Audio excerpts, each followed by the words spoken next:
Narinig ni Aya ang ugong ng motor bago pa man niya natanaw ang sasakyan.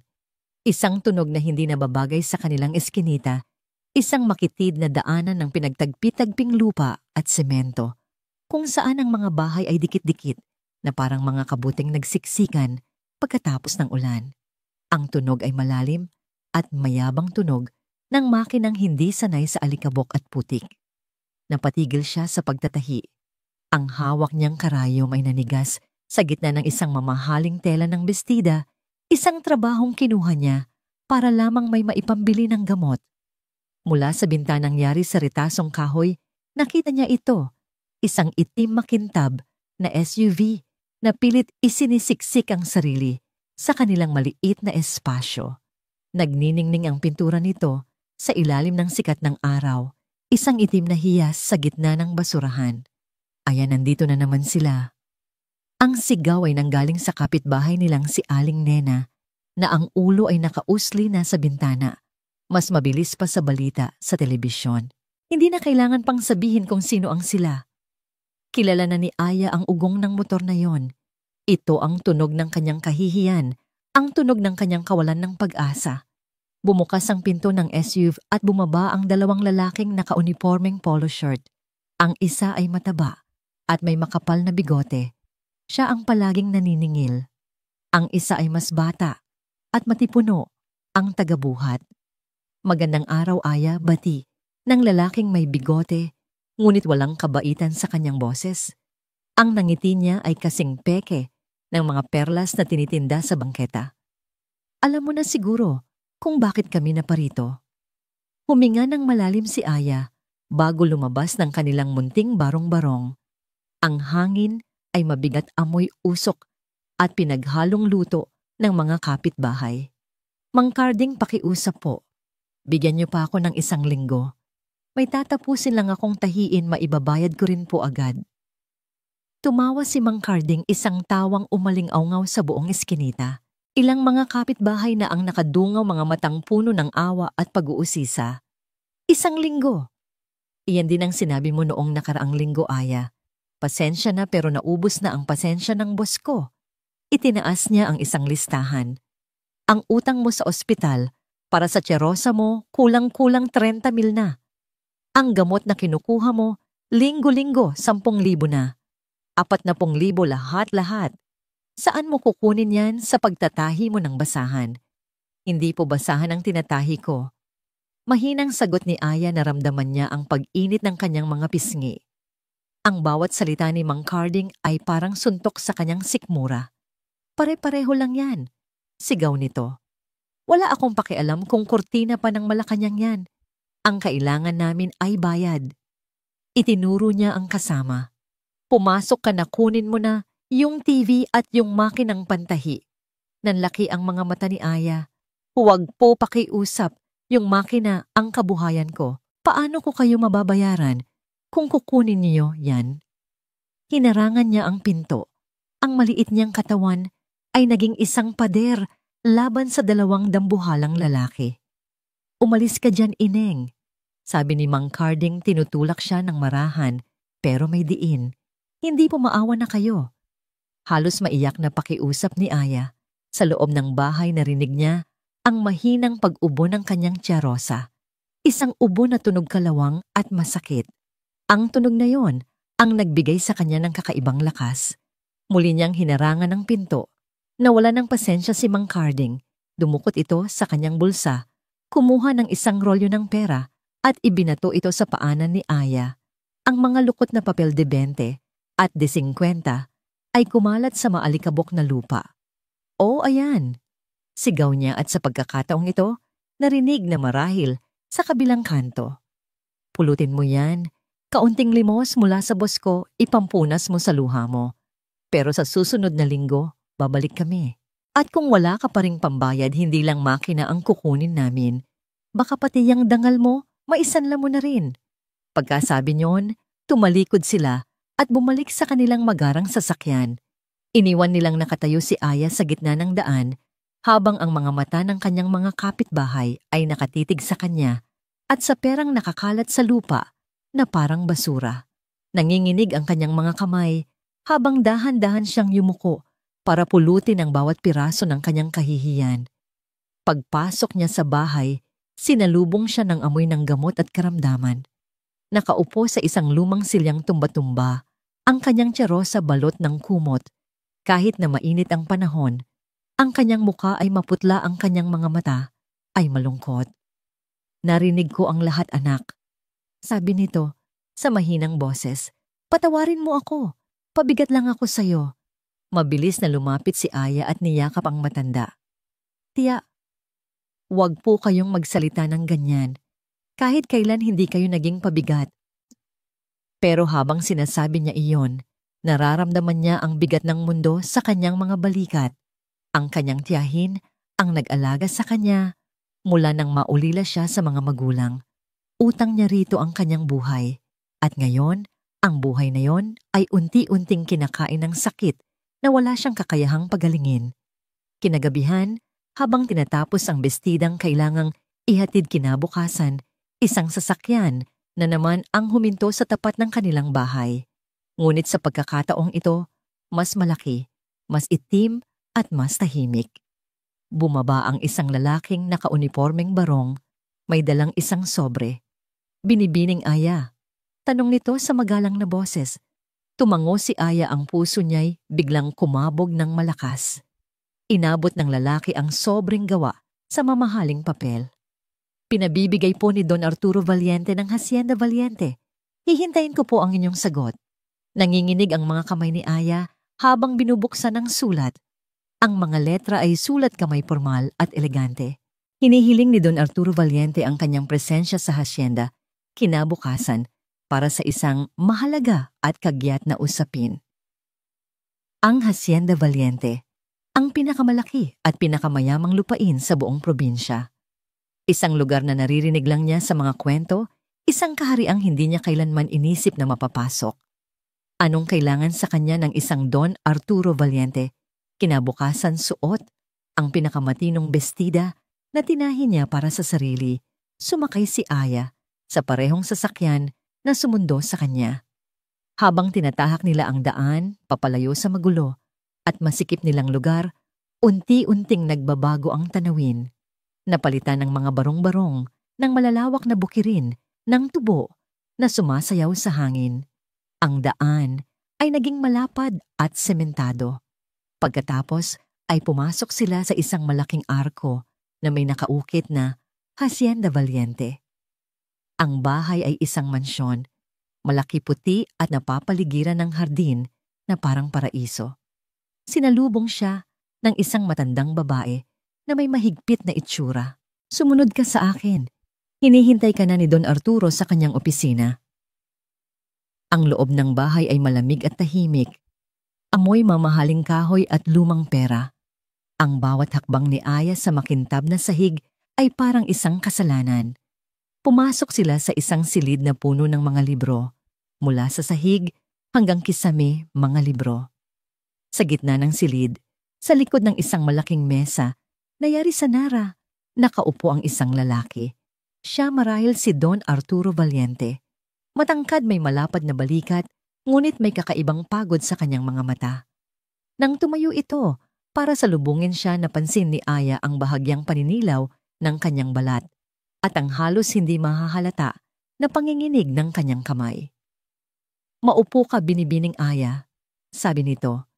Ang boses niya ay malalim, ngunit walang lakas.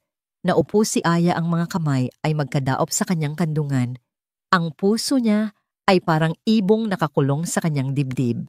Tinitigan siya ni Arturo ng ilang sandali, mga matang kulay abo na tila tumitimbang sa kanyang kaluluwa. "Diretsahan na ito, binibining Aya." Simula niya. "Wala na akong panahon para sa mga paligoy-ligoy. Namamatay na ako." Natigilan si Aya. Ang hangin ay tila naubos sa silid. "Sakit sa atay. Hindi na magagamot. Mayroon na lang akong 8 hanggang 10 buwan." Patuloy ni Arturo, ang bawat salita ay tuwid at walang emosyon, at wala akong tagapagmana. Isang malamig na takot ang gumapang sa likod ni Aya. Ano ang kinalaman niya rito? Kailangan ko ng isang anak, isang lehitimong tagapagmana na magdadala ng apelyido ko at magmamay-ari ng lahat ng ito. Sabi ni Arturo, ikinumpas ang kamay sa buong silid na tila sumasakop sa buong hasyenda at kailangan ko siya sa lalong madaling panahon. Huminga siya ng malalim bago sabihin ang mga salitang magpapabago sa buhay ni Aya magpakailanman. Gusto kong pakasalan mo ako. Bibigyan mo ako ng isang anak. Bilang kapalit babayaran ko ang lahat ng utang mo. Bibigyan ko ng pinakamahusay na paggamot ng iyong tiyahin at titiyakin kong mabubuhay ka ng komportable habang buhay. Itinulak niya ang isang folder sa ibabaw ng mesa. Nandyan ang kontrata. Basahin mo. Tumingin si Aya sa lalaki pagkatapos ay sa folder. Ang kanyang isip ay umiikot, hindi makapaniwala sa kanyang naririnig. Kasal, anak, kontrata, babakit ako? Yun lang ang salitang nagawa niyang itanong, ang boses niya'y isang pabulong. Dahil kailangan mo ng pera, at ako'y nangangailangan ng isang disenteng babae na kayang gawin ang trabaho. Nakikita ko sa mga mata mo ang determinasyon. Gagawin mo ang lahat para sa pamilya mo. Pareho tayo. Tumingin si Arturo sa kanya ng diretso. Huwag kang magkakamali. Hindi ito pag-ibig. Isa itong kontrata. Kailangan ko ng isang sinapupunan. Kailangan mo ng kaligtasan. Ito ay isang negosasyon. Binuksan ni Aya ang folder. Sa unang pahina, nakasulat ang isang halaga. Isang halaga na napakalaki na kaya nitong bilhin hindi lang ang mga gamot ng kanyang tiyahin, kundi ang buong ospital. Isang halaga na kayang bumili ng 10 buhay na tulad ng sa kanya. Isinara ni Arturo ang folder. Umuwi ka na. Pag-isipan mo, bibigyan kita ng isang araw. Bukas hihintayin ko ang iyong tawag. Iniwan siyang mag-isa ni Arturo sa malawak at tahimik na opisina. Nakatitig si Aya sa kontrata na nasa kanyang harapan. Sa isang pirasong papel na yon, nakasalalay ang buhay ng kanyang tiyahin at ang kamatayan ng kanyang sariling kaluluwa at dignidad. Hindi nakatulog si Aya ng gabing iyon. Ang kontratang iniwan ni Don Arturo ay nakapatong sa kanilang maliit na mesang kainan, isang puting parihaba ng papel sa gitna ng kadiliman. Hindi ito isang simpleng dokumento. Para itong isang hatol, isang sentensya ng habambuhay na pagkabilanggo na may kalakip na kaligtasan para sa kanyang tiyahin. Ang bawat letra ay tila sumisigaw sa kanya tinatanong kung magkano ang halaga ng kanyang kaluluwa. Nang mag-uumaga na mula sa maliit na silid sa likod, narinig niya ito. Isang marahas na pag-ubo, mas malakas at mas masakit kaysa sa dati. Hindi ito ordinaryong ubo. Ito ang tunog ng isang makina na pilit gumagana kahit sira na ang tunog ng baga na sumusuko na. Agad siyang napatakbo. Naabutan niyang nakahawak sa dibdib si Charosa, nanginginig ang buong katawan. Itinaas ng matanda ang panyong nakatakip sa kanyang bibig. Sa ilalim ng mapusyaw na ilaw ng lampara, nakita ni Aya ang mantsa. Dugo, sariwa, mapula. Sa sandaling iyon, nawala ang lahat ng kanyang pag-aalinlangan. Nawala ang takot sa kahihiyan, ang pangamba para sa sariling dignidad. Ang tanging nakikita niya ay ang buhay ng nag-iisang taong nagmahal at nagaruga sa kanya. Isang buhay na unti-unting nauubos sa kanyang harapan. Ang pagpili ay hindi na pagpili. Ito ay isang pangangailangan. Nanginginig ang mga kamay, sinunggaban niya ang kontrata at hinanap ang numero ng telepono ni Don Arturo. Ito na ang kasagutan. Don Arturo, sabi niya, nang may sumagot sa kabilang linya. Ang boses niya ay basag, ngunit determinado.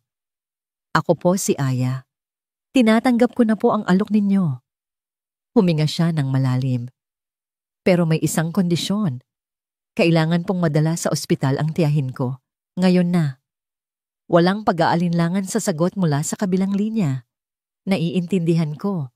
Asahan mo ang ambulansya sa loob ng 30 minutos at ihanda mo na ang iyong mga gamit. Dito ka natitira sa hasyenda simula ngayon.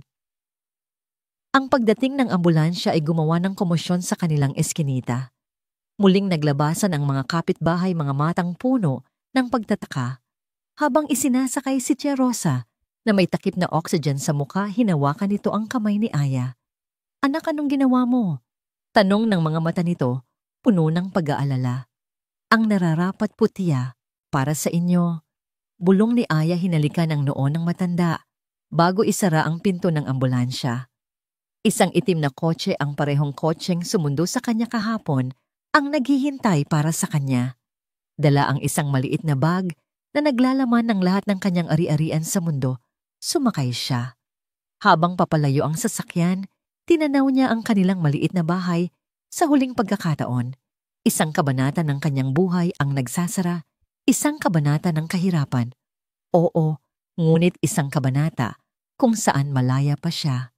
Pagdating nila sa malaking arko ng Hacienda Valiente, isang magarang sports car ang nakahinto malapit sa entrada ng mansyon. Nakasandal dito ang isang lalaking nakaistilong damit, naninigarilyo na tila naghihintay. Nang bumaba si Aya mula sa kotse, ngumisi ito at itinapon ang upos ng sigarilyo. "Tingnan mo nga naman, ang dinala ng hangin," sabi ng lalaki. Ang boses ay puno ng pang-uuyam. Lumapit ito at nakita ni Aya ang pagkakahawig ng kanyang mga mata sa mga mata ni Don Arturo, ngunit ang sa kanya ay may halong kalokohan at panganib. "Ikaw siguro si Aya ang munting mananahi." "Sino po sila?" Magalang na tanong ni Aya, kahit na nararamdaman niya ang panganib na dala ng lalaki. "Ricardo, pinsan ng mapagmahal kong si Arturo." Pakilala nito. Tiningnan niya si Aya mula ulo hanggang paa, isang tingin na nagpababa sa kanyang pagkatao. "Kaya pala nagmamadali ang pinsan ko. Nakahanap na pala siya ng bibilihin. Magkano ka, miss? Siguro naman sapat para mabili ang buong eskinita ninyo." Hindi kumibo si Aya, hinigpitan lang ang hawak sa kanyang bag. Tumawa si Ricardo. "Huwag kang mag-alala, hindi ako mananakit. Nagbibigay lang ako ng munting payo." Lumapit pa ito, bumulong na tanging si Aya lang ang makakarinig. Ang lugar na ito ay isang gintong hawla. Maganda sa labas, pero kapag nakapasok ka na, mahirap nang makalabas. Mag-ingat ka, munting mananahi. Ang mga daga na pumapasok sa patibong para sa keso ay madalas na hindi na nakakalabas ng buhay. Pagkasabi niyon, ngumiti ito. Nang nakakaloko, sumakay sa kanyang kotse at pinaharurot ito, paalis, nag-iwan ng alikabok at tensyon sa hangin. Nanginginig ang mga tuhod ni Aya nang pumasok siya sa malaking pinto ng mansyon.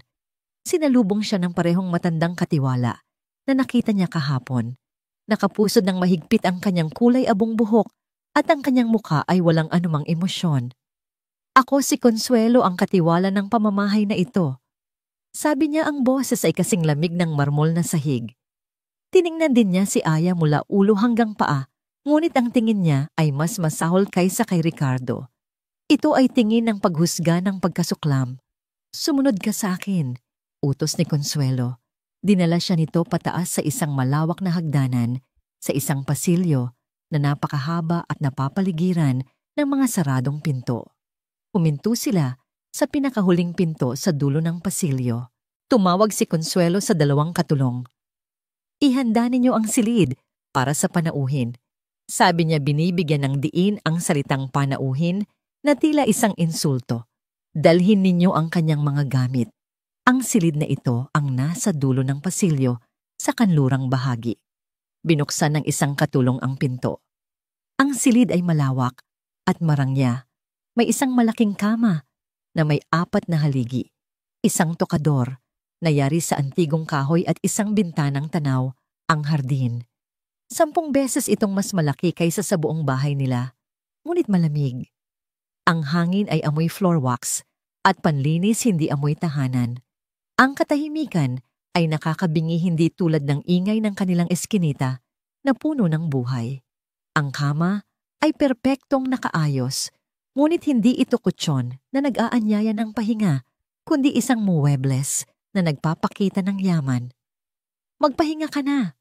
Tawagin ka na lang namin para sa hapunan," sabi ni Consuelo bago isara ang pinto. Iniwan si Aya sa gitna ng malawak na silid. Nilapitan ni Aya ang bintana at tinanaw ang perpektong hardin sa labas. Nakaligtas nga siya sa kumunoy ng kahirapan, ngunit napasok naman siya sa isang hawlang gawa sa ginto. Isang hawla na binabantayan ng mga lobo tulad ni Ricardo at ng isang malamig na bantay tulad ni Consuelo. At ramdam niya sa bawat sulok ng silid, sa bawat anino, sa pasilyo, na sa lungga ng mga lobo, siya ay nag-iisa. Ang kasal ay hindi ginanap sa isang simbahan na puno ng bulaklak at mga panauhin. Wala ring puting bestida belo o marcha. Ito ay isinagawa sa loob ng opisina ni Don Arturo, ang parehong silid, kung saan unang inilatag ang kanilang kasunduan. Ang tanging mga saksi ay ang abogado ni Arturo, isang matandang lalaki na may malungkot na mga mata, at si Consuelo na nakatayo sa isang sulok na parang isang estatwang yari sa yelo. Suot ni Aya ang isang simpleng bestidang kulay krema na ipinadala ni Consuelo sa kanyang silid. Ito raw ay sapat na. Sa harap ng isang notaryo, binigkas nila ang mga salitang dapat sana ay puno ng kahulugan, ngunit sa pagitan nila, ang mga ito'y mga salita lamang na walang laman. Tinatanggap mo ba si Aya bilang iyong legal na asawa? Tinatanggap ko din. Sagot ni Arturo, ang boses ay matatag at walang bahid ng anumang damdamin. At ikaw, Aya, tinatanggap mo ba si Don Arturo bilang iyong legal na asawa? Napalunok si Aya. Naramdaman niya ang titig ni Consuelo na parang karayom sa kanyang likod. Tinatanggap ko, bulong niya. Walang singsing na isinuot, walang halik, walang palakpakan o pagbati. Ang tanging maririnig ay ang tunog ng pluma habang nilalagdaan nila ang mga papeles sa ibabaw ng lamesang narra, isang pirma na nagbenta ng kanyang apelido at ng kanyang hinaharap. Sa loob ng 10 minuto, tapos na ang lahat. Siya na si Geng Aya Valiente, ngunit ang pakiramdam niya'y mas nag-iisa pa siya kaysa dati. Ang mga sumunod na araw ay isang uri ng impyerno na tahimik at malamig. Si Aya ay isang multo sa sarili niyang tahanan. Ang mga katulong sa ilalim ng impluwensya ni Consuelo ay umiiwas sa kanya. Naririnig niya ang kanilang mga bulungan kapag siya'y dumaraan, mga salitang parang bubuyog na umiikot sa kanyang tainga. Kawawa naman si Don Arturo sa isang mananahilang pala babagsak. Naku, pera lang ang habol niyan. Maghihintay lang yan na. At hihina ang boses kapag napansin siyang papalapit. Ang paninira ni Consuelo ay hindi direkta, ngunit mas masakit. Sa hapagkainan, ihahain sa kanya ang mga pagkaing alam nitong hindi niya gusto o hindi sanay kainin, mga pagkaing masyadong matapang, ang lasa, masyadong maraming keso, mga bagay na nagpaparamdam sa kanya na siya ay isang tagalabas. Ito ang paborito ng yumaong si Senyora Carmela. Sasabihin ni Consuelo, isang paalala na si Aya ay isang kapalit lamang, isang anino sa lugar ng tunay na ginang ng mansyon. Isang hapon, habang inaayos niya ang kanyang iilang damit sa malaking aparador, iniabot sa kanya ng isang katulong ang isang kahon. Pinabibigay po ni Ma'am Consuelo. Mga damit daw po para sa inyo. Pagbukas niya, nakita niya ang mga lumang bestida, magaganda at mamahalin, ngunit halatang hindi para sa kanya. Ang iba ay masyadong malaki, ang iba'y masyadong mahaba. Mga damit ito ng yumaong asawa ni Arturo. Ito ay isa na namang paraan ni Consuelo para ipamukha sa kanya na hindi siya nababagay, na siya ay nagsusuot lamang ng mga tira-tira ng iba. Ang gabi ng kanilang kasal ay ang pinakamabigat. Matapos ang isang tahimik na hapunan kung saan tanging ang tunog ng mga kubyertos ang maririnig, umakyat si Aya sa kanyang silid. Hinintay niya ang pagdating ni Arturo. Ang puso niya'y puno ng takot at pag-aalangan. Ano ang mangyayari? Anong inaasahan sa kanya? Kumatok si Arturo sa pinto. Makalipas ang 1 oras, pumasok ito, hindi nakatingin sa kanya. Sa halip na lumapit sa kama, dumiretso ito sa isang maliit na mesa sa sulok. May dala itong libro. Magsisimula ka na bukas, sabi ni Arturo. Inilapag ang libro sa mesa. Ang pamagat ay modernong pamamahala sa agrikultura. Tumingin si Aya sa libro, pagkatapos ay sa kanya litong-lito. Hindi ko kailangan ng isang asawa sa loob ng silid tulugan, Aya. Malamig na sabi ni Arturo sa wakas ay tiningnan siya. Ang kailangan ko ay isang kahalili na kayang patakbuhin ang lugar na ito kapag wala na ako. Simula bukas araw-araw, pagkatapos ng almusal, tuturuan kita. Gusto kong pag-aralan mo ang librong yan. Kabisaduhin mo kung kinakailangan. Ang iyong obligasyon sa kontratang ito ay hindi lang magbigay ng anak, kundi ang maging karapat-dapat na tagapangalaga ng lahat ng ito. Pagkasabi niyoon, tumalikod ito at lumabas isinara ang pinto nang walang anumang ingay.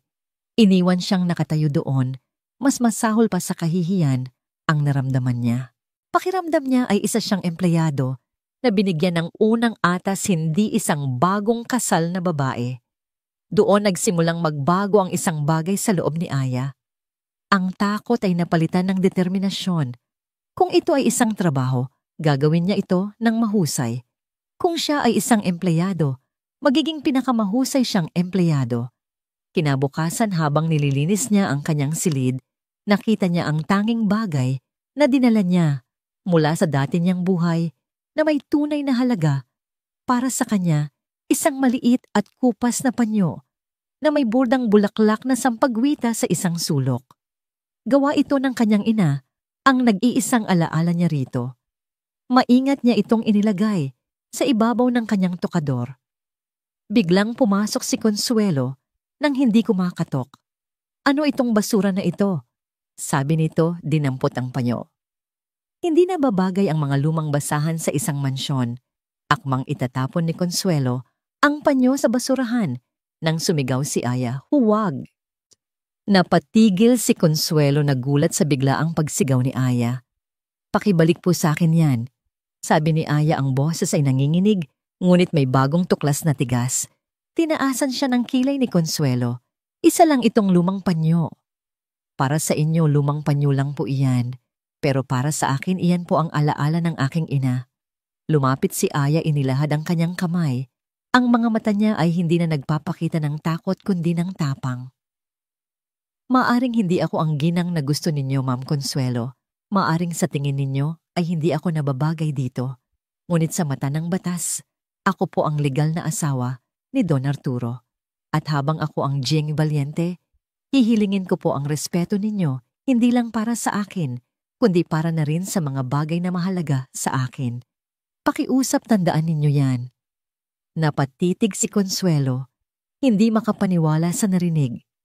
Walang sino man ang kumausap sa kanya nang ganoon sa loob ng 30 taon niyang paninilbihan sa mansyon. Bago pa man siya makasagot, isang boses ang narinig mula sa pintuan. May problema ba dito, Consuelo? Pareho silang napalingon. Nakatayo roon si Arturo, ang kanyang muka ay seryoso at hindi mabasa. Nakasandal siya sa hamba ng pinto at malinaw sa itsura niya na narinig niya ang buong pag-uusap. Hindi niya alam kung gaano katagal na siyang nakatayo roon. Hindi niya alam kung kanino siya papanig. Ang tanging alam ni Aya ay nakatitig sa kanya ang kulay abong mga mata ni Arturo, mga matang tila sinusuri ang bawat hibla ng kanyang pagkatao. Sa sandaling iyon, ang katahimikan ni Arturo ay mas nakakakaba pa kaysa sa anumang sigaw o banta. Ang mga aralin ni Arturo ay naging sentro ng umaga ni Aya. Ang opisina na dati isang lugar ng takot ay naging isang silid-aralan. Sa simula, ang mga numero sa makakapal na ledger ay parang mga langgam na nagmamarcha sa papel, walang kahulugan. Ang mga salita tulad ng crop rotation, profit margin at logistics ay mga dayuhang salita sa kanyang pandinig. Ngunit si Arturo ay isang mahusay bagamaot, walang pasensyang guro. Hindi siya nagpapaliwanag ng may lambing. Ituturo niya ang isang kolum ng mga numero at magtatanong ano ang ibig sabihin nito. Sa unay nangangapa si Aya. Ngunit habang tumatagal, nagsimulang magkaroon ng saysay ang lahat. Nakita niya ang koneksyon sa pagitan ng bilang ng sako ng abono at ng ani sa susunod na taon. Naunawaan niya kung paano naaapektuhan ng presyo ng gasolina ang kita ng buong hasyenda. Hindi nagtagal, hindi na lang siya sumasagot. Nagsimula na siyang magtanong. Don Arturo, bakit hindi natin subukang magtanim ng ibang uri ng tubo sa timog na bahagi. Mas matibay iyon sa tag-init, mas makakatipid tayo sa patubig. Mungkahi niya isang araw habang sinusuri ang mga mapa ng lupain.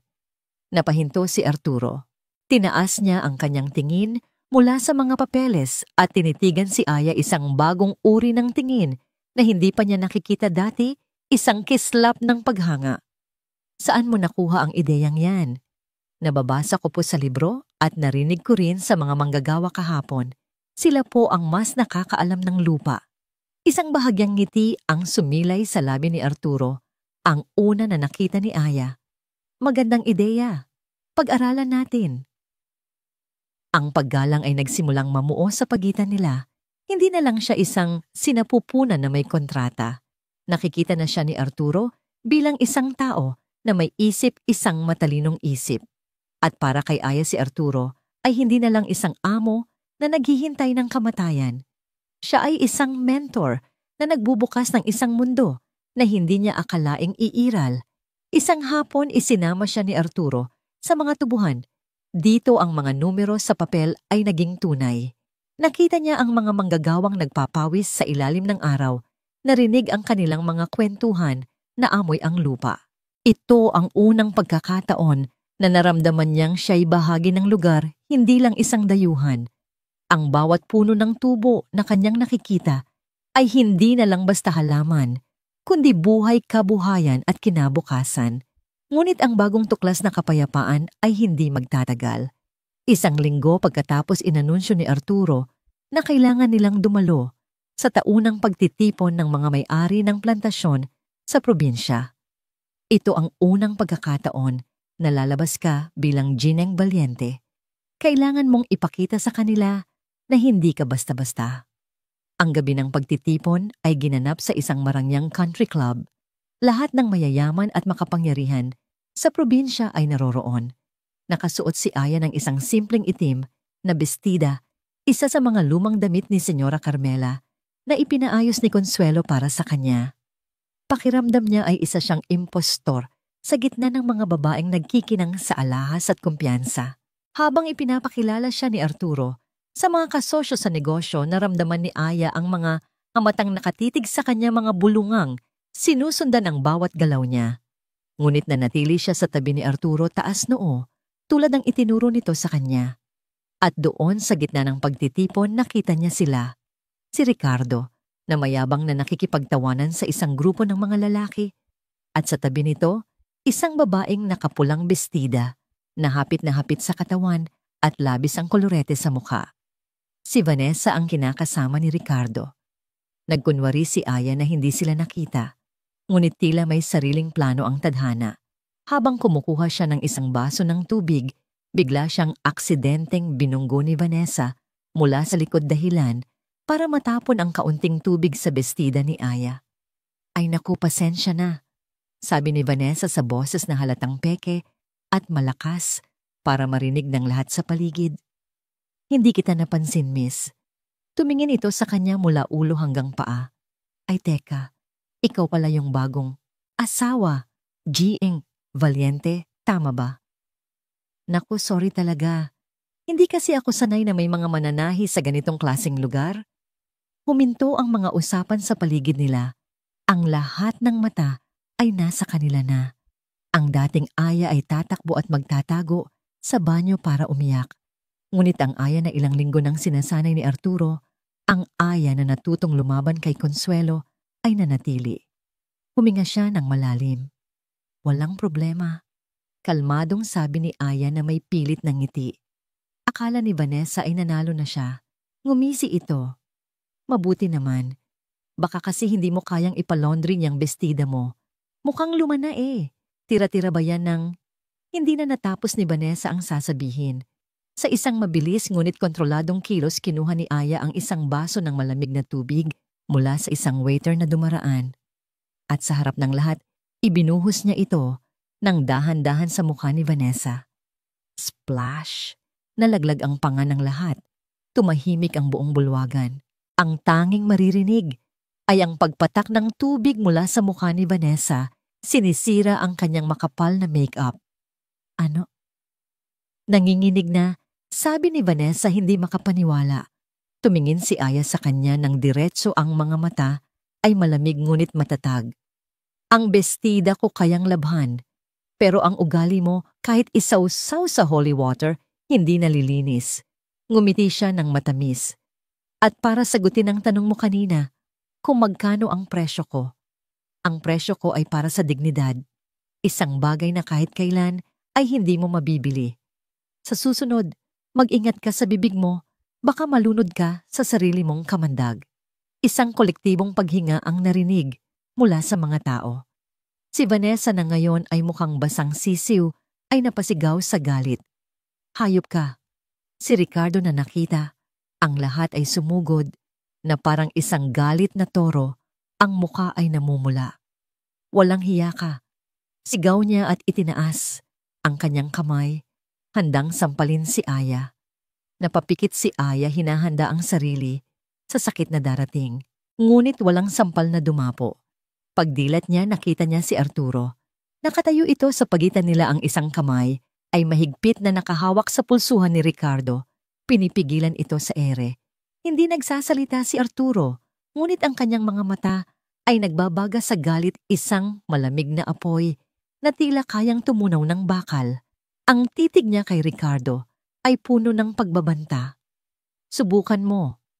Bulong ni Arturo, ang boses ay mahinahon ngunit mas nakakatakot kaysa sa anumang sigaw. Subukan mong dumampi ng kahit isang daliri sa asawa ko. Ang biyahe pa uwi ay balot sa isang mabigat na katahimikan. Hindi kumikibo si Arturo, ang mga kamay ay mahigpit na nakahawak sa manibela. Ang mga ugat sa kanyang braso ay bakat na bakat. Si Aya naman ay nakatingin lang sa labas ng bintana, pinagmamasdan ang mga puno na dumaraan na parang mga anino sa dilim. Ang tibok ng kanyang puso ay hindi pa rin kumakalma. Nang malapit na sila sa hacienda, binali ni Arturo ang katahimikan. Magaling ang ginawa mo kanina. Napalingon si Aya, nagulat. Hindi niya inaasahan ang papuri.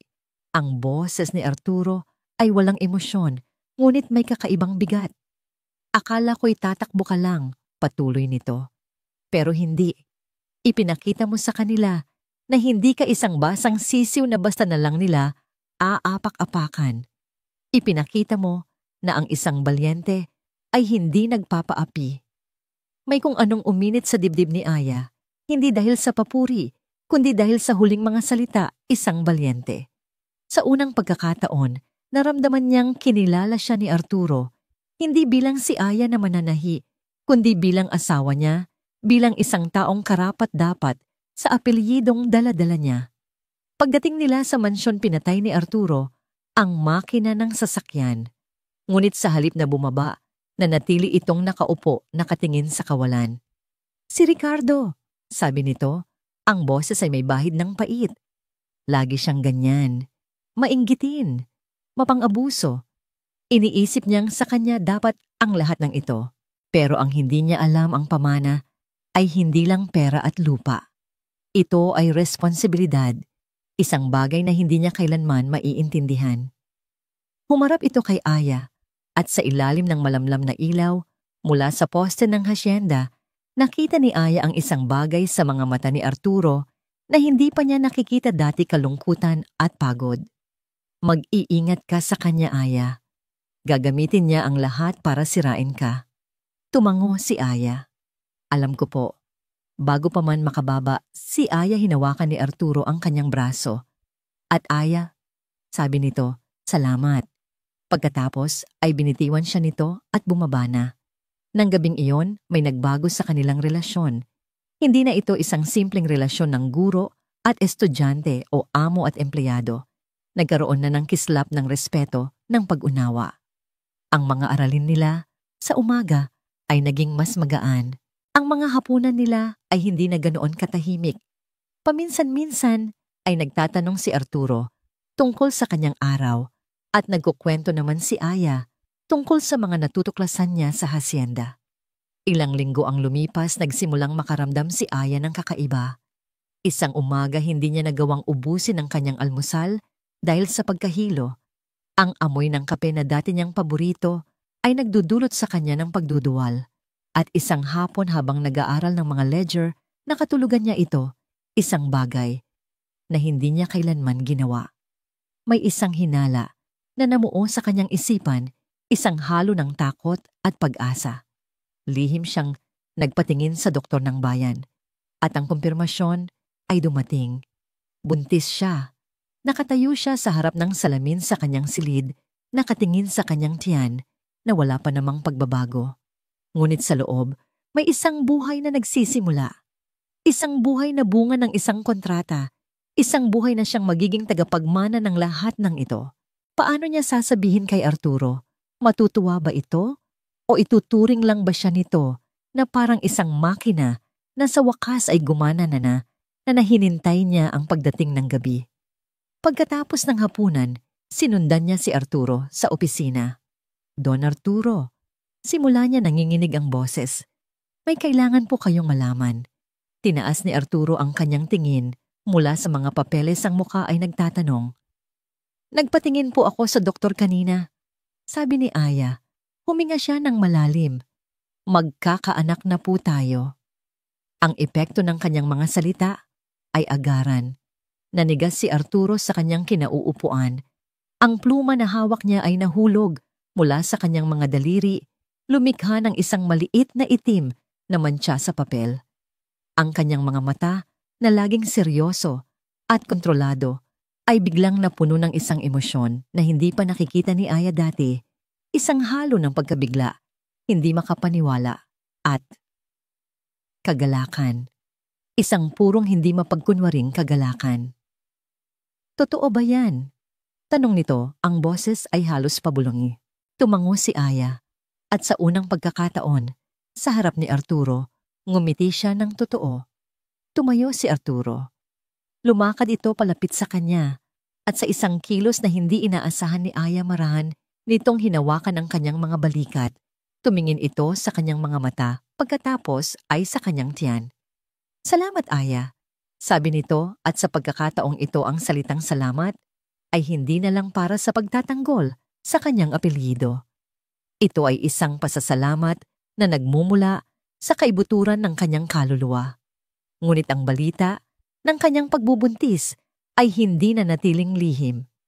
Mabilis itong kumalat sa buong hasyenda at hindi nagtagal umabot ito sa mga taingan ni Ricardo. At kasabay ng balita, isang bagong unos ang nagsimulang mamuo. Isang araw, habang namamahinga si Aya sa hardin, narinig niya ang boses ni Consuelo na may kausap sa telepono sa loob ng bahay. Opo, Senyorito Ricardo. Hindi ko pa po napapansin. Sige po, sisiguraduhin ko. Nang makita ni Consuelo si Aya na nakikinig agad, nitong ibinaba ang telepono. Ang mukha nito ay nagbabalik na naman sa dati nitong lamig. Simula noon, naramdaman ni Aya ang pagbabago sa kilos ni Consuelo. Mas naging mapanuri ito, mas mapagmatiyag. Tinitingnan nito ang bawat kinakain ni Aya, sinusubaybayan ang bawat galaw niya. At nagsimula ang mga bulong-bulungan, mas masama kaysa dati. Sigurado ba na kay Don Arturo yan? Baka naman meron siyang itinagong nobyo sa bayan. Napakabilis naman yata. Baka naman buntis na yan bago pa man sila ikasal. Ang mga lason ay ikinakalat ni Ricardo at si Consuelo ang nagsisilbing tagapakinig at tagapagmasid. Isang gabi habang naghahapunan, hindi na nakatiis si Consuelo. Napansin ko lang, senyora. Simula nito habang naglalagay ng pagkain sa plato ni Aya.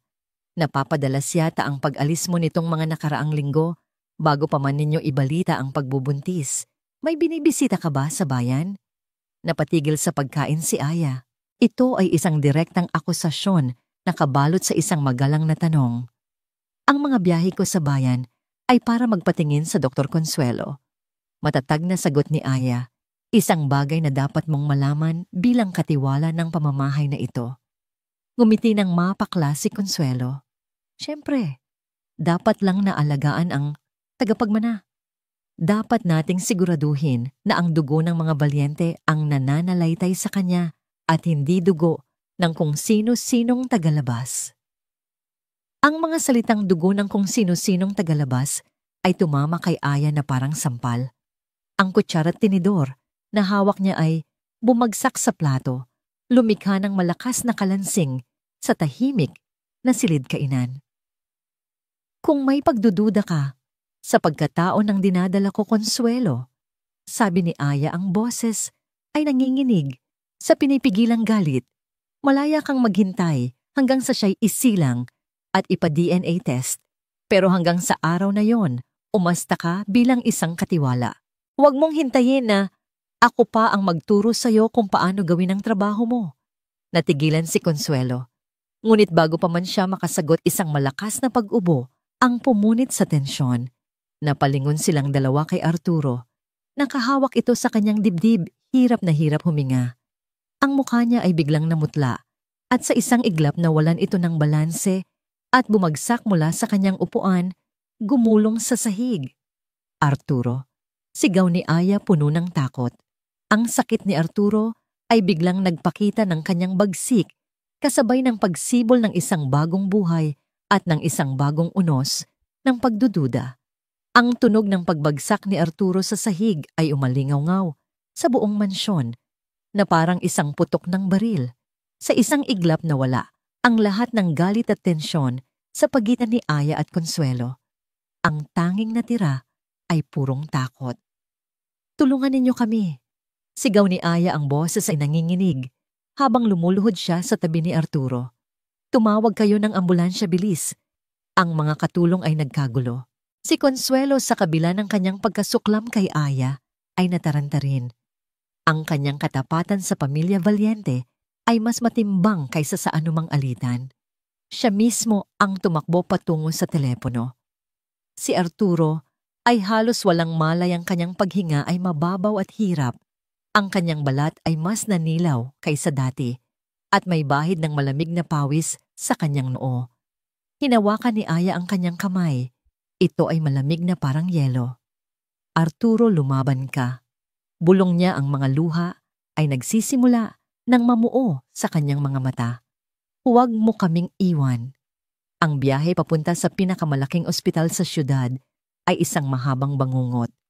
Si Aya ay nasa loob ng ambulansya, hawak ang kamay ni Arturo, habang ang mga paramedic ay abala sa paglalagay ng kung ano-ano sa kanyang katawan. Bawat tunog ng sirena ay parang isang sigaw na nagpapaalala sa kanya kung gaano kabilis maaring mawala ang lahat. Pagdating sa ospital, agad na isinugod si Arturo sa emergency room. Naiwan si Aya sa pasilyo mag-isa, nanginginig, habang yakap-yakap ang kanyang tiyan na ngayon ay medyo umuumbok na. Dumating si Consuelo, makalipas ang ilang minuto, ang muka ay bakas pa rin ng pag-aalala. Sa unang pagkakataon, tiningnan siya ni Consuelo hindi bilang isang kaaway, kundi bilang isang kasama sa isang trahedya. Lumabas ang doktor, pagkatapos ng halos isang oras, ang kanyang mukha ay seryoso. Kung Valiente, ang kondisyon ng inyong asawa ay kritikal. Ang kanyang atay ay bumibigay na ng mas mabilis kaysa sa inaasahan. Ginagawa namin ang lahat ng aming makakaya, pero kailangan ninyong maging handa. Ang mga salita ng doktor ay propesyonal, ngunit ang mensahe ay malinaw. Bilang na ang mga araw ni Arturo, marahil ay mga oras na lang.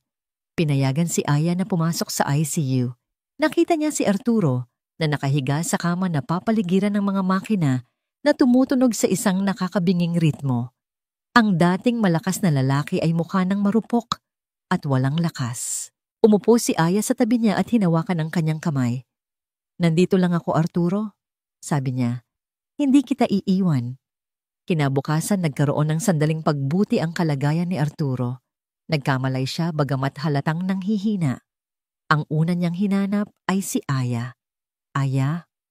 Tawag niya, ang boses ay halos isang bulong. Nandito ako. Sagot ni Aya, pinipigilan ng pag-iyak. Tawagin mo si Attorney Ferrer. Utos ni Arturo. Ngayon na, may kailangan akong ayusin. Dumating ang abogado ni Arturo, ang parehong abogado na naging saksi sa kanilang kasal.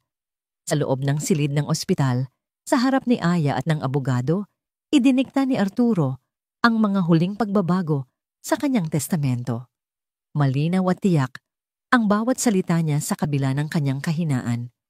Ang buong Hacienda Valiente at lahat ng aking ari-arian ay mapupunta sa aking anak na ipapanganak ni Aya.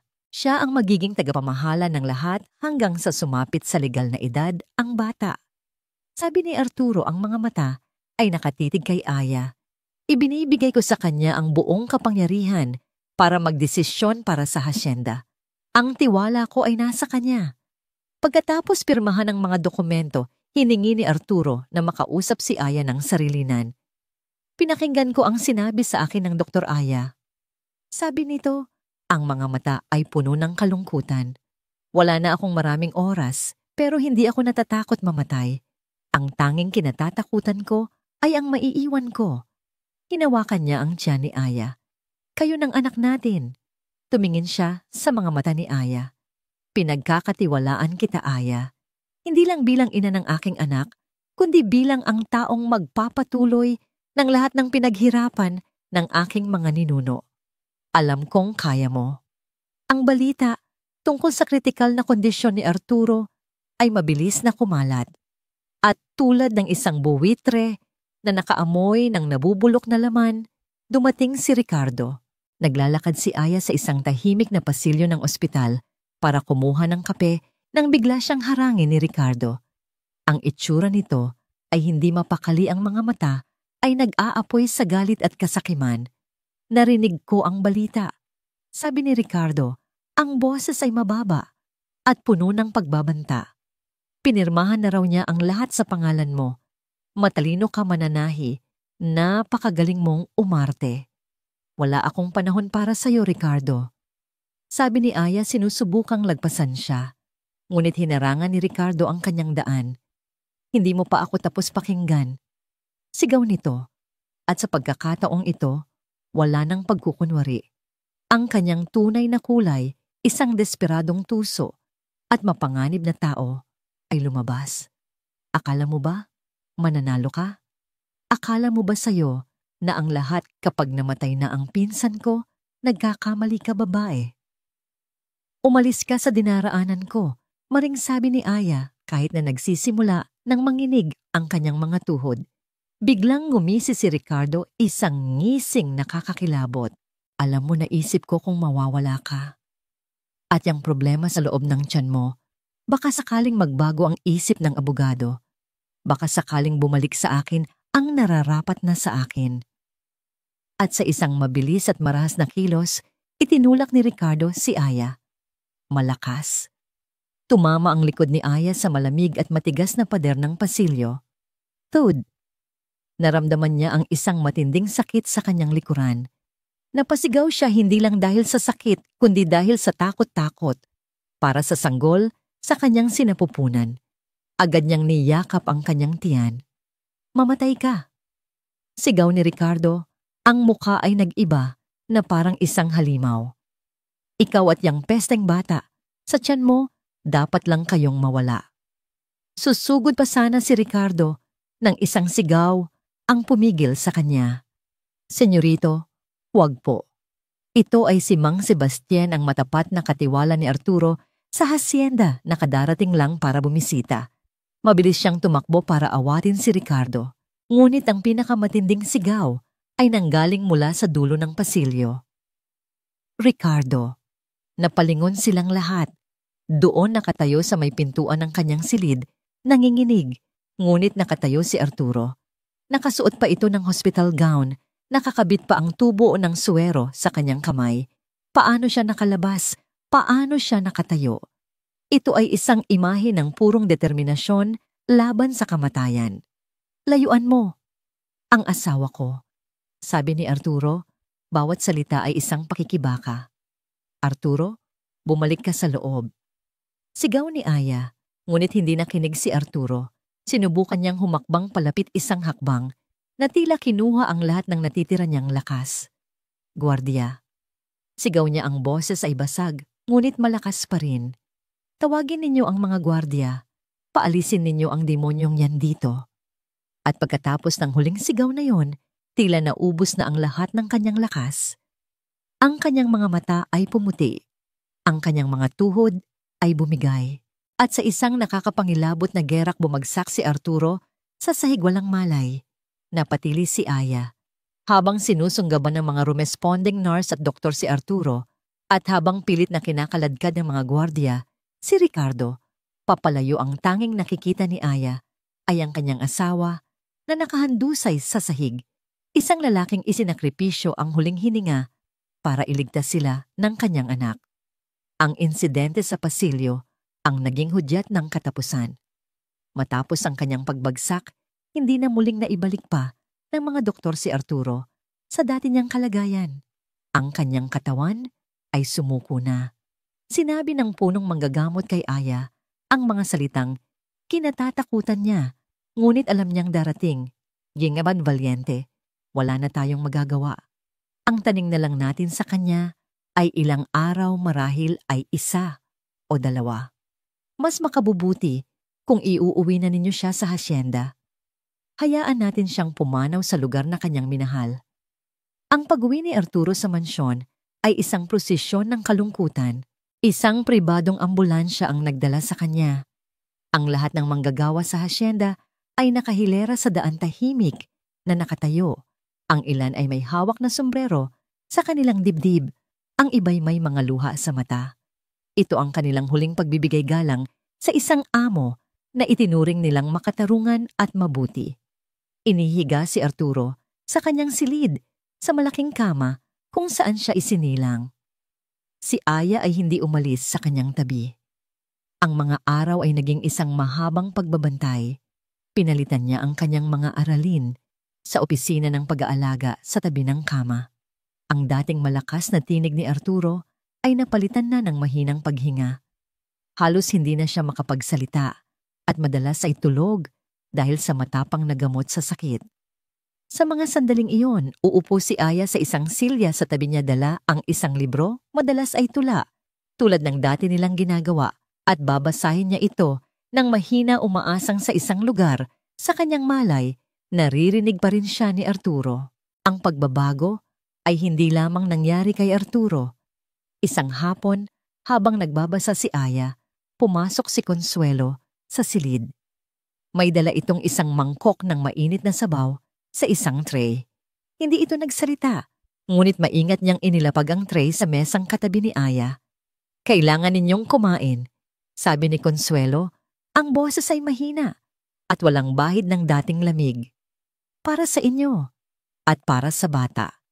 Tumingin si Aya kay Consuelo na gulat. Sa mga mata ng matandang katiwala, wala na ang paghusga at pagkasuklam. Ang nakikita na lang niya ngayon ay isang pagod at nalulungkot na babae. Ang insidente sa ospital, ang nakita niyang hayagang karahasan ni Ricardo, at ang walang pag-aalinlangang pagsasakripisyo ni Arturo ay tila nagpabago sa pananaw ni Consuelo. Nakita niya kung sino ang tunay na kaaway at kung sino ang tunay na kakampi. Salamat, Consuelo, mahinang sagot ni Aya. Tumangulang si Consuelo. Bago ito lumabas, huminto ito sa may pintuan. Ang yumaong si Senyora Carmela, mabait siyang amo. Sabi nito na parang nagpapaliwanag sa sarili.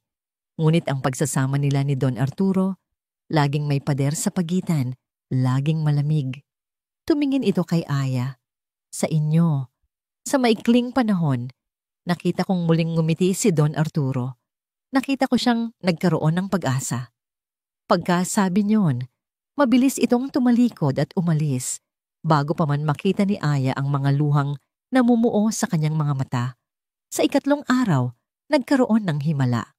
Nagising si Arturo. Hindi lang basta nagising. Ang kanyang mga mata ay malinaw at may bahid ng lakas sa kanyang itsura. Isang bagay na tinatawag ng mga doktor na terminal lucidity, ang huling pagsiklab ng enerhiya bago tuluyang bumigay ang katawan. Aya? Tawag niya. Ang boses ay mahina, ngunit malinaw. Agad na lumapit si Aya. Nandito ako. Ang kahon?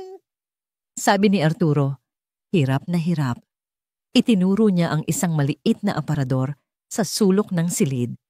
Sa ilalim. Sinunod siya ni Aya. Sa ilalim ng mga nakatuping damit nakita niya ang isang kahon na yari sa kahoy na kamagong. Inilabas niya ito at dinala sa tabi ni Arturo. Para sa'yo at sa kanya, sabi ni Arturo. Nanginginig ang mga kamay ni Aya habang binubuksan ang kahon. Sa loob, nakasalansan ang isang serye ng mga sobre. Bawat isa ay may nakasulat na numero para sa aking anak sa kanyang unang kaarawan. Para sa aking anak sa kanyang ikalawang kaarawan. At tuloy-tuloy hanggang sa 18 kaarawan. Sa ilalim ng mga ito, may isa pang sobre, mas makapal, na may nakasulat na pangalan niya para kay Aya. Sinulat ko, bawat gabi, habang natututo ka. Paliwanag ni Arturo, ang paghinga ay pabigat ng pabigat. Para makilala niya ako. Ang mga luha ay malayang tumulo sa mga pisngi ni Aya. Hindi niya ito napigilan. Niyakap niya ang kahon.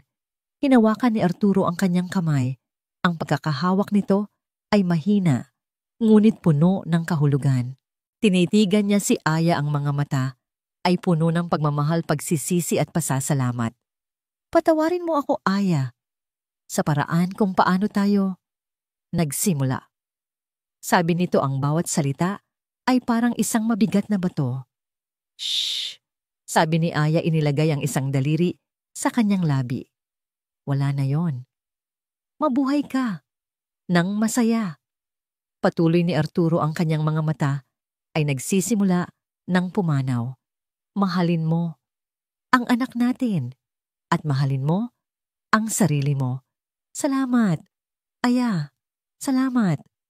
Ang pagkakahawak niya sa kamay ni Aya ay lumuwag. Ang kanyang huling hininga ay isang mahinang buntong hininga, isang pagpapalaya mula sa lahat ng sakit. Ang kanyang mga mata ay dahan-dahang pumikit, tahimik. Nawala na ang ritmo ng paghinga, nawala na ang tibok ng buhay. Nakatitig lang si Aya sa payapang mukha ni Arturo, hindi pa lubusang nauunawaan ang nangyari. Ang katahimikan sa silid ay mas malakas pa kaysa sa anumang sigaw. At sa gitna ng katahimikang iyon, isang bagay ang pumunit dito. Isang matinding sakit. Isang paghilab sa kaibuturan ng kanyang sinapupunan na parang isang biglaang paggising. Napahawak siya sa kanyang tiyan, napasigaw sa sakit. Ang kanyang tubig ay pumanas, kasabay ng paglisan ng isang buhay, ang isa naman ay handa nang dumating. Ang mga sumunod na oras ay isang malabo at magulong panaginip para kay Aya. Ang kanyang mundo ay nahati sa dalawa.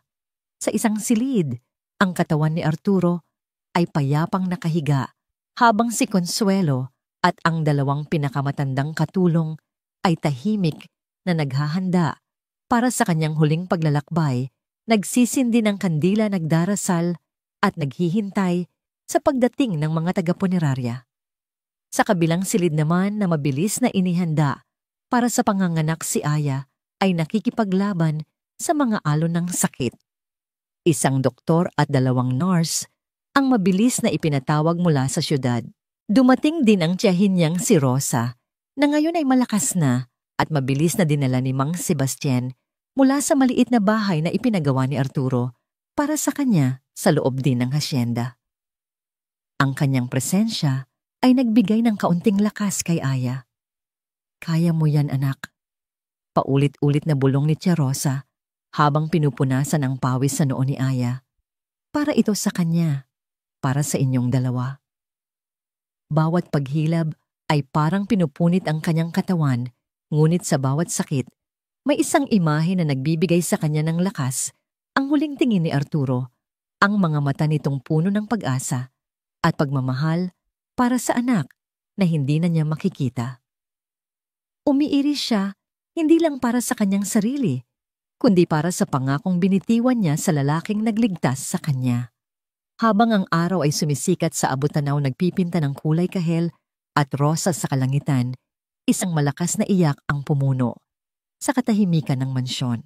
Isang iyak na puno ng buhay, puno ng lakas, isang sigaw ng tagumpay laban sa kalungkutan. Isinilang na siya. Isang malusog na batang lalaki na may buhok na kasing itim ng gabi at mga matang tila nangungusap na. Anong ipapangalan mo sa kanya?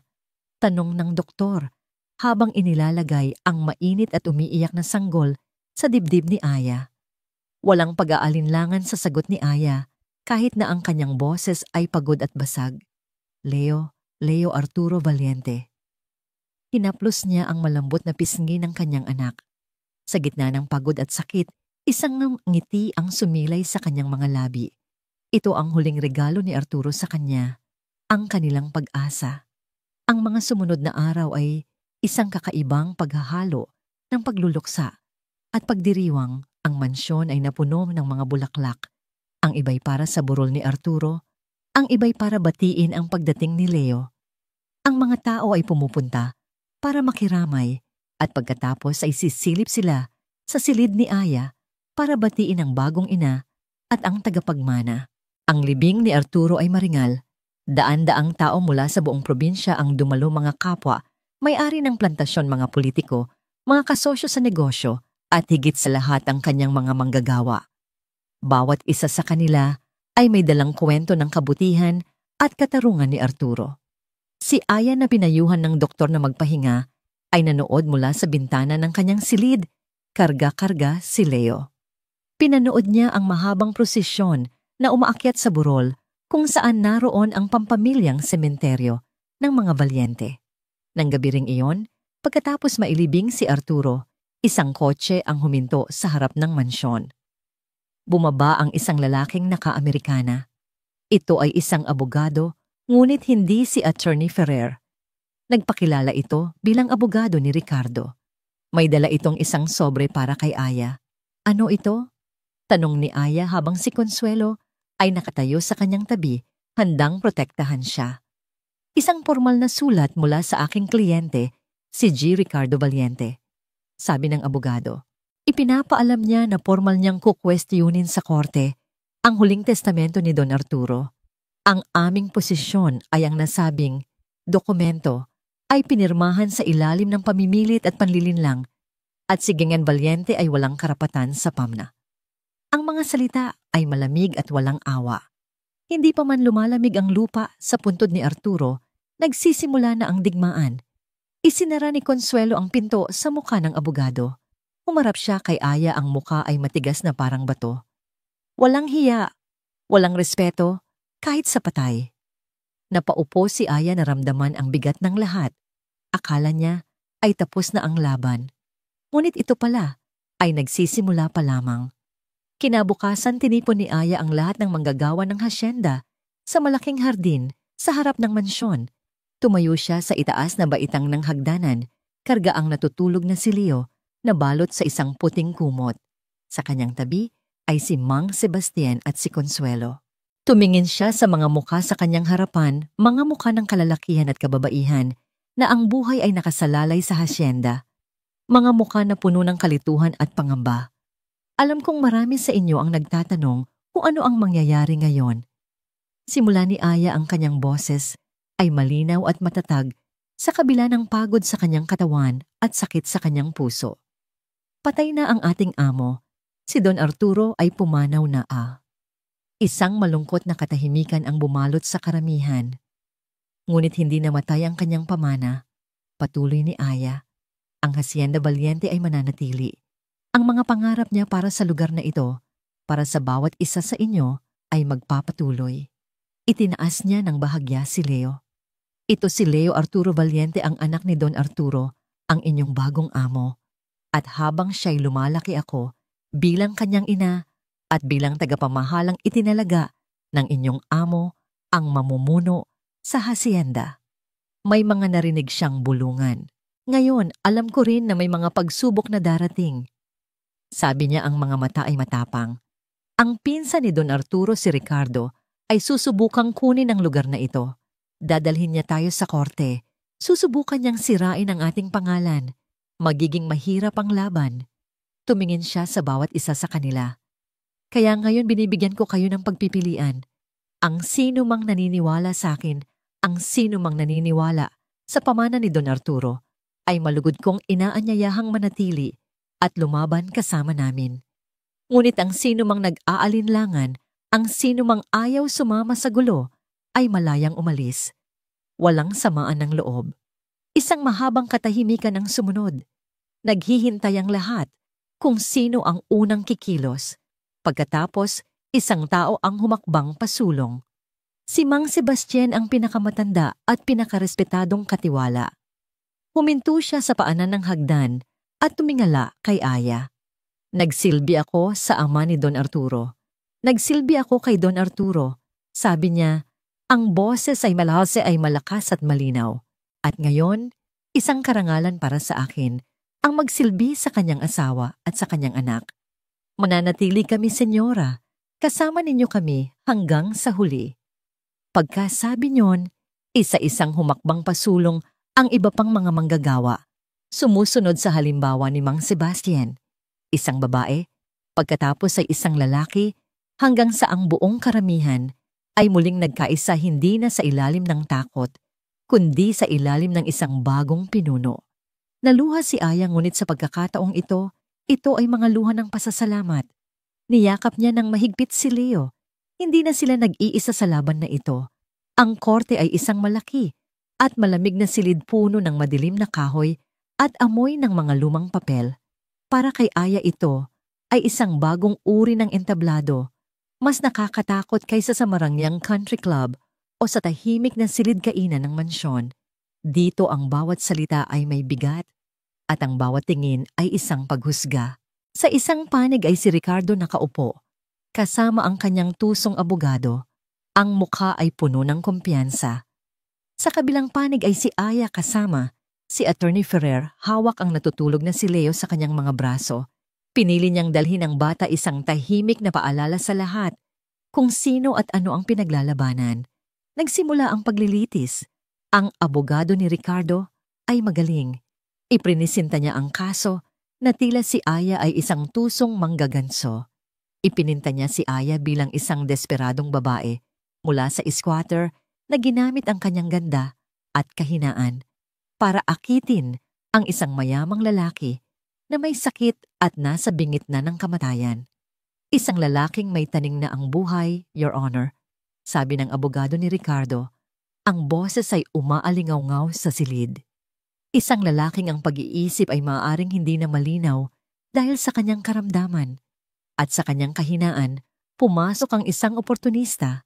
Itinuro niya si Aya. Sunod-sunod na mga pekeng testigo ang iprinisinta ni Ricardo.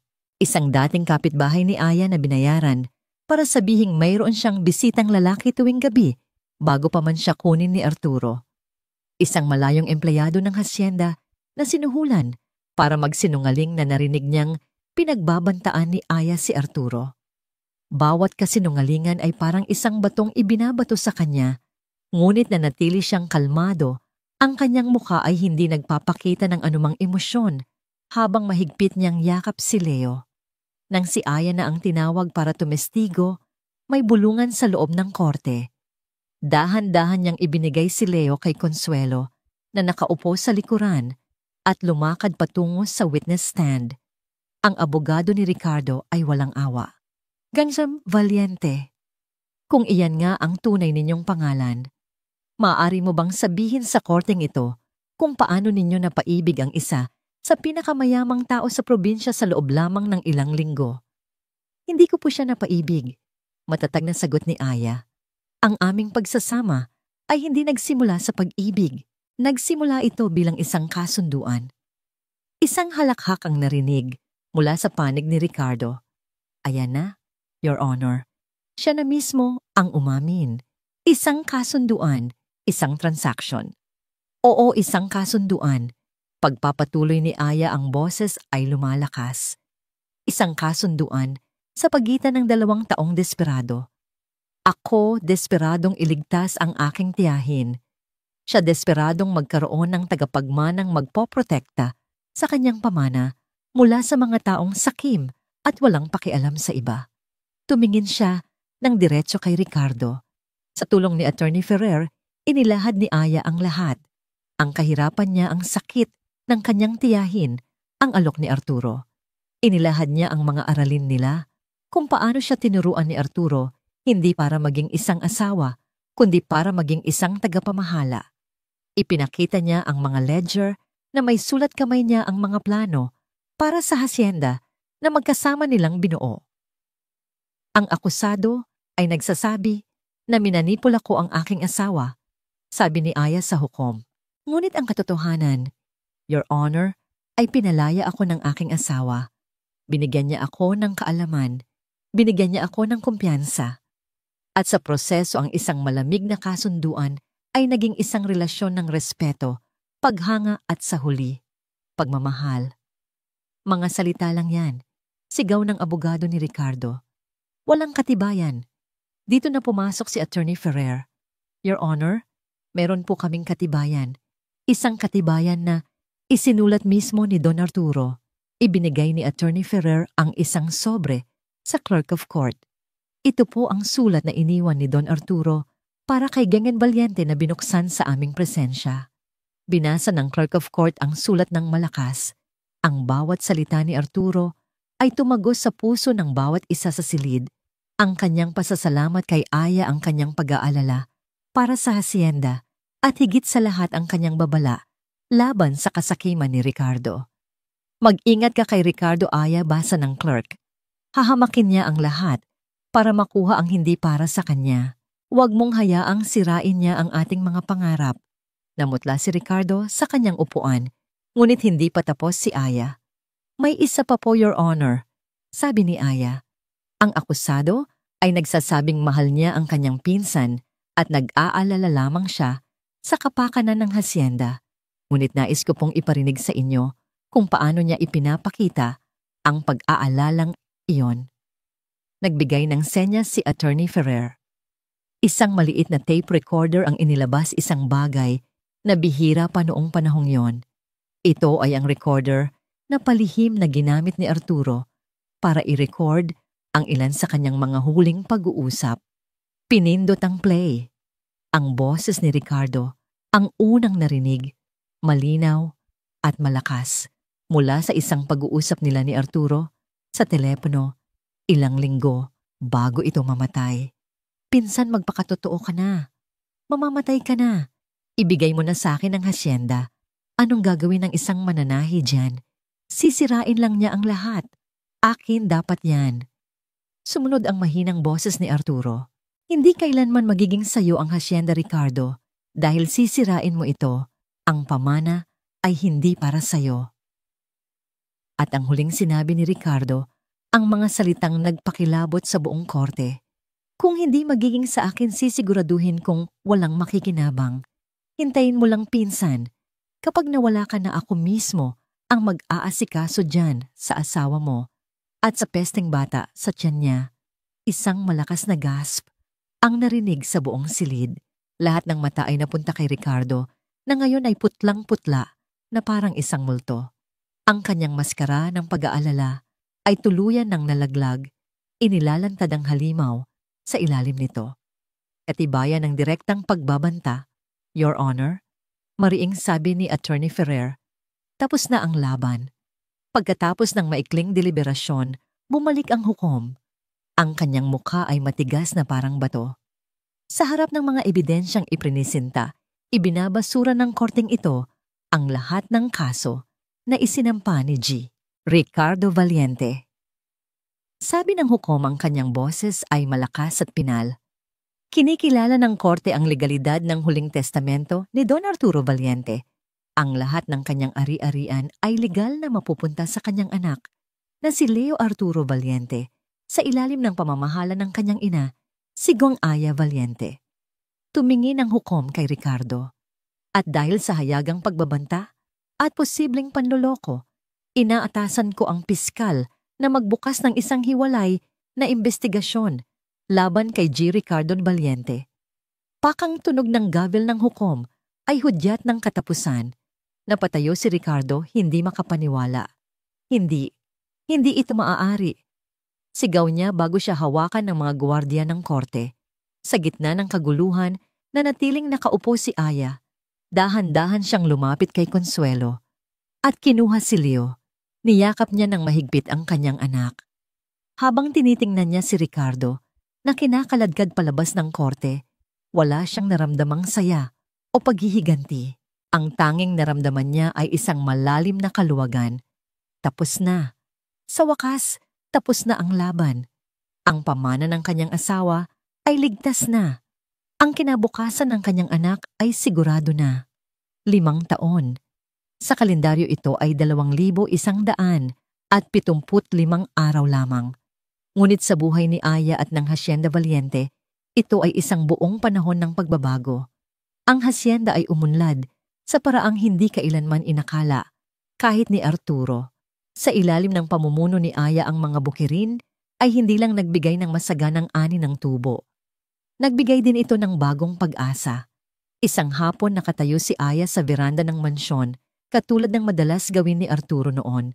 Ngunit ang tanawin sa kanyang harapan ay iba na. Sa di kalayuan malapit sa mga bahay ng mga manggagawa, nakatayo ang isang maliit ngunit maayos na gusali. Ang bubong nito ay puno ng mga batang tumatakbo at naglalaro, ang kanilang mga tawanan ay umaabot hanggang sa mansyon. Ito ang paaralan ng pag-asa. Isang munting eskwelahan na ipinatayo ni Aya para sa mga anak ng lahat ng nagtatrabaho sa hacienda. Ito ang kanyang unang proyekto, isang pangako sa paniniwala ni Arturo na ang kaalaman ay kapangyarihan. Sa kanyang tabi isang batang lalaki na may maitim na buhok at seryosong mga mata ang naglalaro ng mga maliliit na traktora sa sahig. Si Leo sa edad na 5 taon ay isang perpektong pinaghalong bersyon ng kanyang mga magulang. Nakuha niya ang determinadong panga at malapad na balikat ni Arturo, ngunit ang kanyang mga mata ay mata ni Aya, mapanuri, malalim at puno ng kabaitan. "Mama," sabi ni Leo, itinaas ang isang laruang traktora. "Kapag lumaki po ako, gusto ko ring maging farmer, katulad ni Papa." Ngumiti si Aya at ginulo ang buhok ng anak.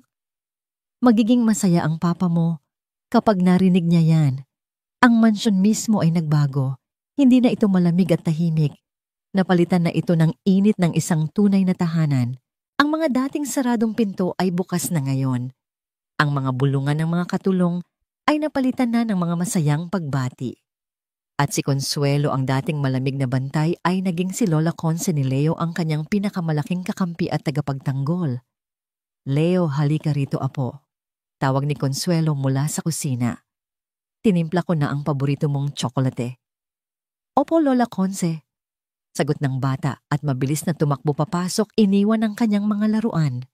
Naiwan si Aya sa veranda, pinagmamasdan ang ginintuang sinag ng papalubog na araw sa mga tubuhan. Marami nang nangyari sa loob ng 5 taon. Si Ricardo, matapos ang investigasyon, ay napatunayang nagkasala sa maraming kaso ng pandaraya, hindi lang laban kay Aya, kundi pati na rin sa iba pa niyang mga pinagkakautangan. Nakakulong ito ngayon at ang kanyang pangalan ay naging isang babala sa buong probinsya. Ngunit hindi na iniisip ni Aya si Ricardo. Ang kanyang isip ay nasa kinabukasan. Kinagabihan, pagkatapos patulugin si Leo, pumasok si Aya sa opisina ni Arturo. Ito pa rin ang opisina ni Arturo para sa kanya, kahit na siya na ang gumagamit nito araw-araw. Umupo siya sa malaking silyang nara at binuksan ang kahon na iniwan ni Arturo. Kinuha niya ang sobre na may nakasulat na, "Para sa aking anak, sa kanyang ika-5 kaarawan." Binuksan niya ito. Sa loob ng 5 taon ito na ang naging ritual nila ni Leo. Bawat kaarawan ng bata, binabasa nila nang magkasama ang sulat mula sa ama na hindi niya nakilala. "Mahal kong Leo," basa ni Aya ng mahina. 5 taon ka na siguro ngayon. Malamang ay makulit ka na at marami ng tanong. Sana sa edad mong ito, natututunan mo ng mahalin ang lupa, katulad ng pagmamahal ko rito. Ang lupang ito, anak, ay hindi lang basta lupa. Buhay ito. Bawat butil na itinatanim natin ay isang pangako. Pangako ng pagkain ng trabaho ng kinabukasan. Huwag mong kakalimutan na ang tunay na yaman ay hindi nasusukat sa kung gaano kalaki ang iyong ani, kundi sa kung gaano karaming buhay ang iyong natulungan. Napangiti si Aya habang may luhang pumatak sa papel. Kahit sa kabilang buhay, patuloy na nagiging gabay si Arturo sa kanilang dalawa. Maya-maya pumasok si Tia Rosa, may dalang isang tasa ng tsa. Sa edad na 61, malakas pa rin ito at nagsisilbing ilaw ng kanilang tahanan. "Iniisip mo na naman siya, anak?" tanong ng matanda. Tumango si Aya. "Lagi naman po, tiya, araw-araw. Nasaan man siya ngayon, sigurado akong ipinagmamalaki ka niya, sabi ni Tia Rosa, umupo sa silyang katapat ni Aya. Tingnan mo ang ginawa mo sa lugar na ito. Tingnan mo kung sino ka na ngayon. Mula sa isang simpleng mananahi, naging isang tunay kang ginang isang leader. Hindi ko po ito magagawa mag-isa, sabi ni Aya. Tinuruan niya ako. Binigyan niya ako ng pagkakataon. Binigyan ka niya ng pagkakataon, oo. Pagtatama ni Tia Rosa. Pero ikaw ang nagpalago nito. Ang buto kahit gaano kaganda ay hindi tutubo kung hindi didiligan at aalagaan. Ikaw ang nag-alaga, Aya. Ikaw ang nagpatubo. Tumingin si Aya sa labas ng bintana, sa malawak na lupain na naliligo sa liwanag ng buwan. Naalala niya ang unang araw na tumapak siya sa lugar na ito, puno ng takot, kahihiyan at kawalan ng pag-asa. Sino ang mag-aakala na ang isang desperadong kasunduan ay magiging isang pamana ng pag-ibig? Bumalik siya sa mesa, isinara ang sulat ni Arturo at kinuha ang isa pang libro. Ito ay isang makapal na ledger, katulad ng mga pinag-aaralan niya noon. Ngunit sa halip na mga numero ang laman nito, ay ang kanyang sulat kamay. Ito ang kanyang talaarawan, ang kwento ng Hacienda Valiente, mula nang siya ang mamahala. Binuksan niya ito sa isang bagong pahina at nagsimulang magsulat.